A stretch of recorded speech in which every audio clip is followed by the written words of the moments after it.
Alianza Lima ha ganado a Ayacucho Fútbol Club por 1-0 en condición de visitante, en un partido que empieza con un Ayacucho tratando de asfixiar a Alianza Lima en la salida.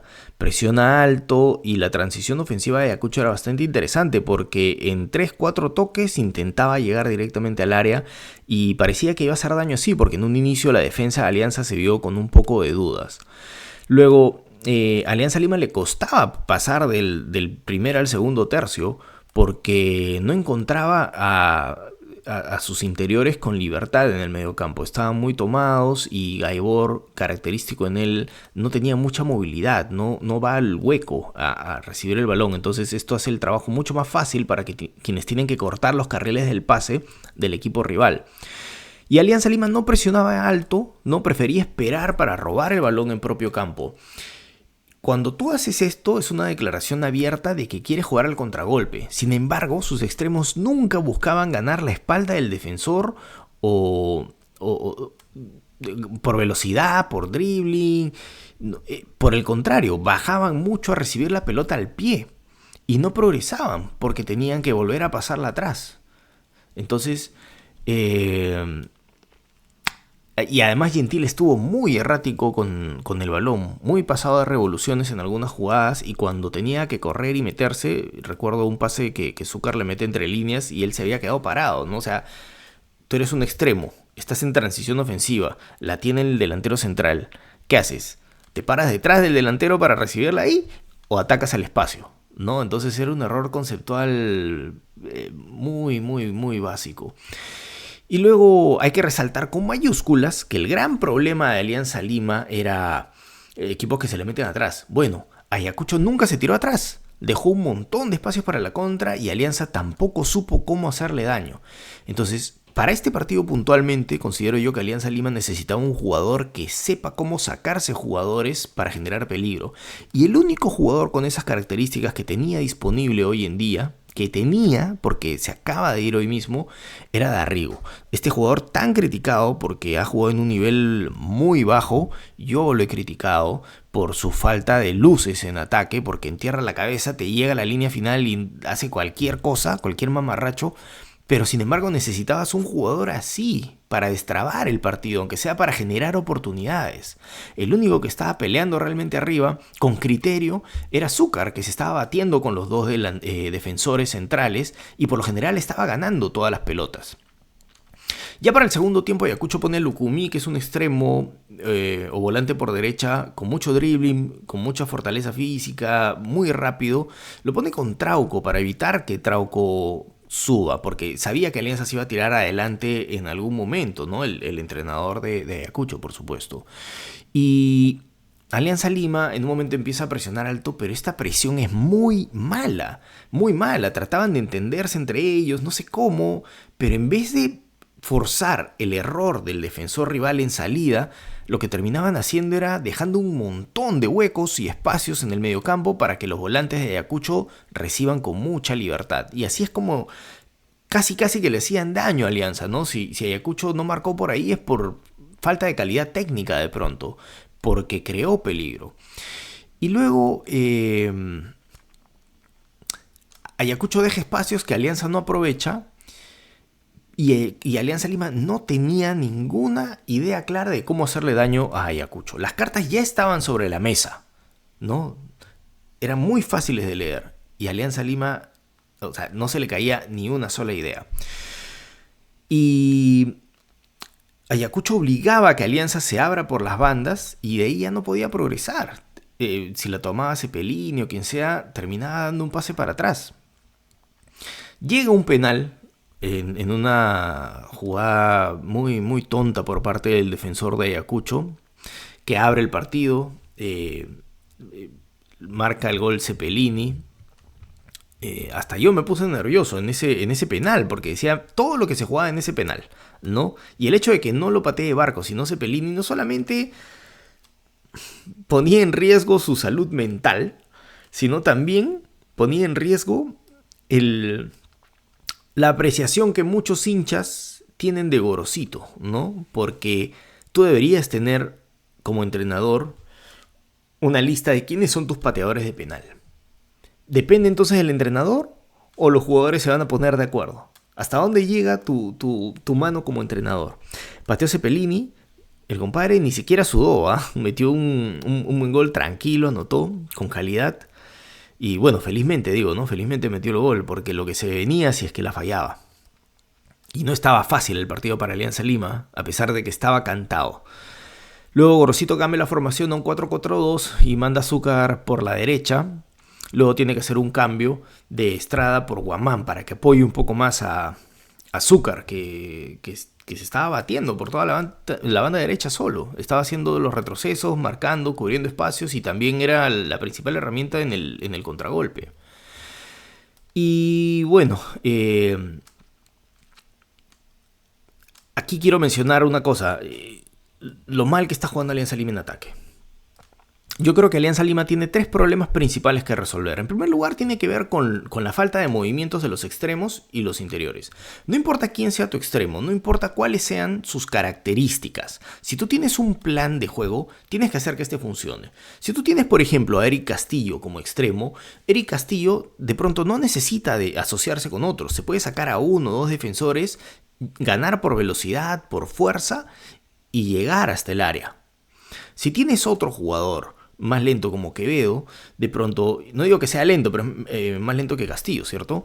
De pronto lo rodeas de jugadores más asociativos y tratas de triangular, ¿cierto? O Quevedo te va a picar al espacio, pero encuentras la manera de hacerlo funcionar.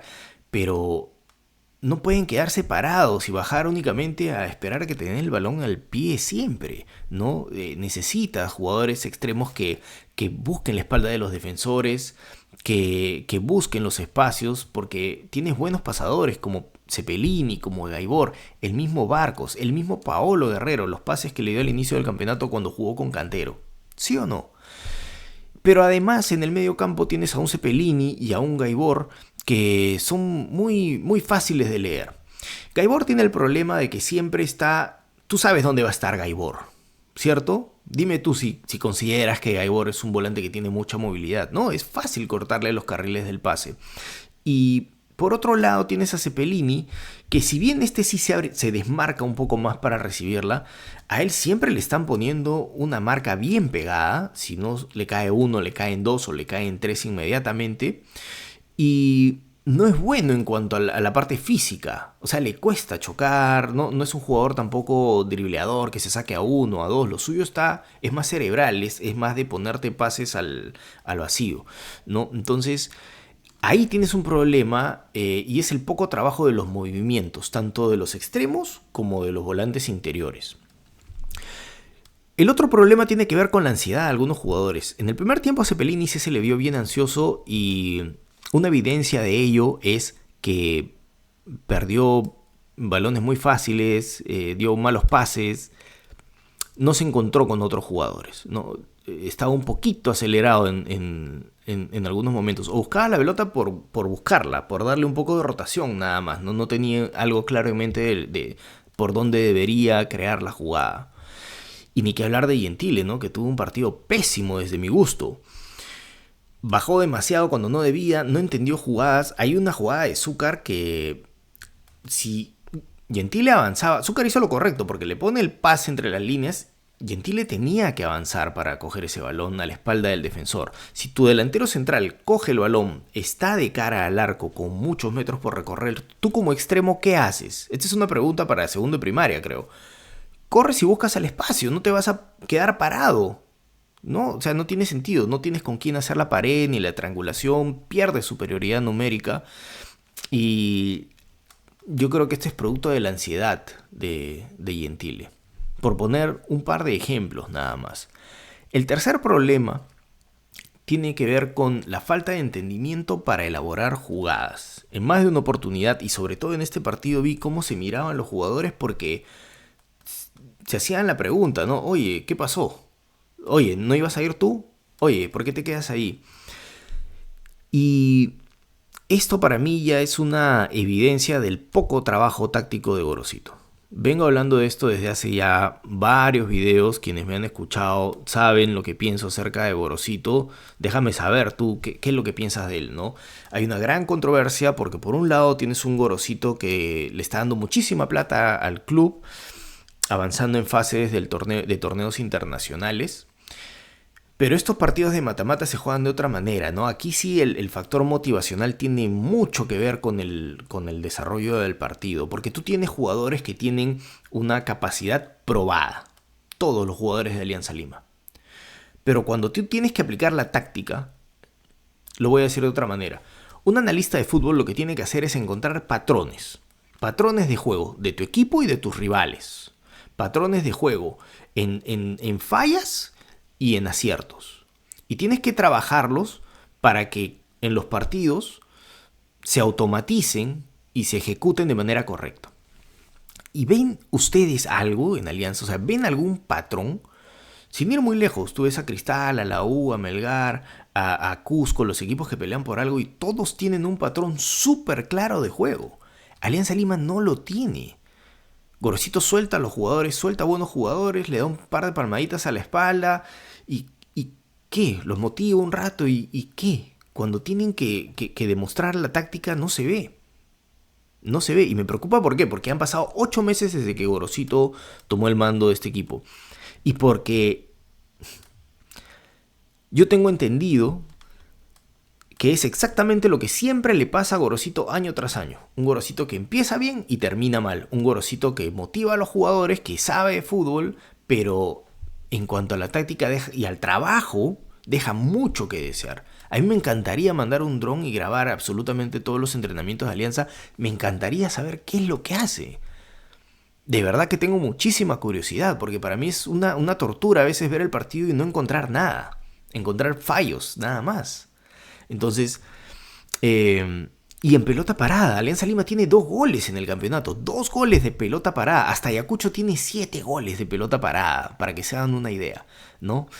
Entonces, por eso digo yo que hay una falta de entendimiento, cuando tú no tienes un rol claro de lo que tienes que hacer en fase o transición, ya sea defensiva o ofensiva, esto es lo que pasa.